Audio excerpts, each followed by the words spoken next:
I wanted to kind of get your perspective on what happened on yesterday's flight and how the last 24 hours have been. What happened on yesterday's flight for a good 10, 15 minutes, I think all of us on that flight were questioning if we were going to, be here today, so that's how serious it was for us. And,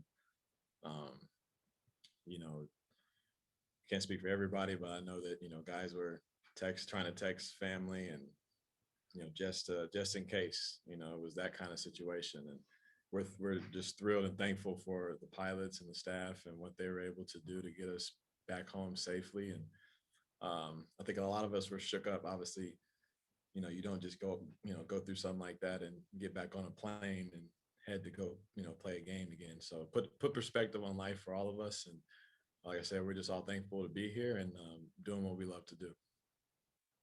Next, we'll go Tony Jones, The Athletic. Kind of piggybacking off of Sarah's question, how good a win is this for you guys, for you to come in and play like this under those kind of adverse circumstances? I know you got into Memphis really late, and and beating a team 3 times in a week can't be easy.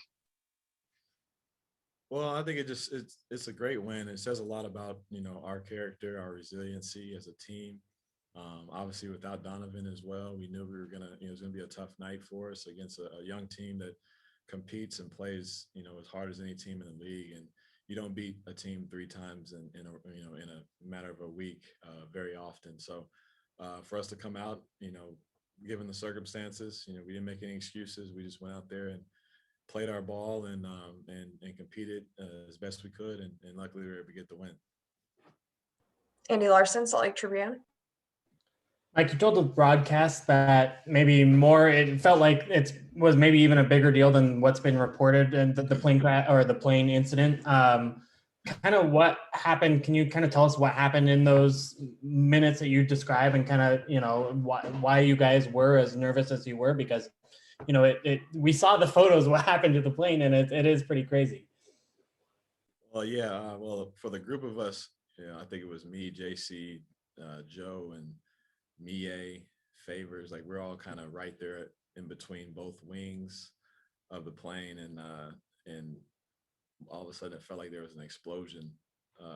Like literally, that's what it sounded like for most people on the plane, like we hit something big, and the plane immediately started to bounce and then just started tilting to the left. And people in the back of the plane said they saw flames, and people in the front obviously didn't know what was going on. And like immediately, like altitude started to drop a little bit, and we started like looking down and like wondering what just happened. And like nobody knows, everybody's just quiet, we're just in shock. And it took the pilots probably 5 to 10 minutes, probably about 10 minutes to go through everything and go through their checks and kind of get back to us and let us know what was going on, because it was obvious that something was really wrong with the plane. It felt like the plane was like breaking apart in midair. So for us, we, for, like I said, for 5-10 minutes, it felt like just complete helplessness. So, we're thankful it wasn't as serious as it could have been, but it was scary. All right, that's all the time we have with you, Mike. Thank you. We appreciate it. All right, thank you.